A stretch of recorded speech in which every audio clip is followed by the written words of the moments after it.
What's going on, everybody? Today we're going to do a little experiment and see if the belt, or the actual leather belt part for the 2mm World Heavyweight title will fit on the new 4mm World Heavyweight title. And if you don't know what I mean, I'll show you. Okay, so here we have the two belts. On the bottom we have the 2mm plate World Heavyweight title, and it's got the black on the back, and you got the new 4mm belt plate with the red gator on the back. And I was asked if there was a difference between it, if we could actually put the 4mm plates on the black 2mm belt plates, and I'm not sure, but we're gonna figure it out right now. So I'm gonna go ahead and unscrew these, and next time you see this, they'll be undone. Let's go. Alrighty, so we are halfway done. We have the 2mm belt plates off. And just a little side note, if you're taking the screws off the back, they look like this and just keep spinning and spinning. That's because these are on the front and they'll just keep spinning with it, so you have to kind of hold it on the other side while you're unscrewing it, otherwise it'll just spin for eternity. Alrighty, looking good so far. Alrighty, these are the 4mm plates where the red rubies actually stay on the little things, which is nice. I didn't know that was how they were on this one, but that's how they did it on this one, so you don't lose them, I guess.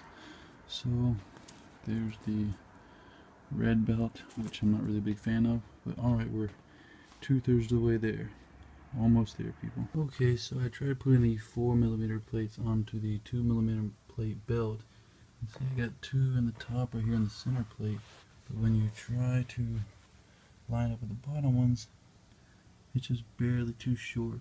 So like, you could do it. See, the side plates, this one works, and I'm sure the other one does too. But yeah, see, like, it's just, the leather is just a little bit too small. I mean, you could stretch it, but I'm afraid it'll tear the leather and then have a messed up belt or something like that. But yeah, it's close, but no cigar. I don't know if you can see it or not, but you see, like, this hole lines up with that little extension on the plate on there, and on the far ends it lines up perfectly because this belt was made for these plates.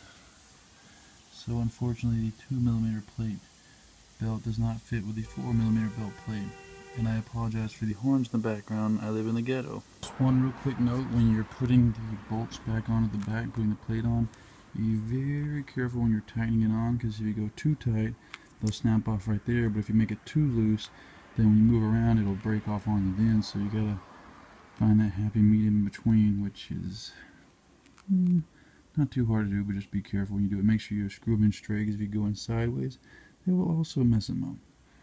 So yeah, don't do that. I haven't done it yet, knock on wood, or red snake leather, but yeah, just don't do that to you, because it does happen. Alright, so here they are back again with the 2mm plate back on the 2mm belt, and the 4mm plate on the 4mm belt. Unfortunately, they didn't switch out, so you have to keep them on the same belt. Shout out to Mr. Hold on, loud music going by. Still in the ghetto. Once again, this is shout out to Jordan Wayne for asking me if he could switch them out, because I thought about doing it, but because he asked, I figured I would go ahead and do it anyway, speed up the process. And let's take a look at them real quick. Here they are, 2mm, 4mm, still look pretty awesome either way. Don't forget to respect the beard. Daniel Bryan. Yes! Alrighty, well, you win some, you lose some, guys. So I guess if you get the belt, you have to keep it on the strap, or get it re-leathered. Well, if you have any questions, leave a comment below, like, subscribe, you know the whole thing.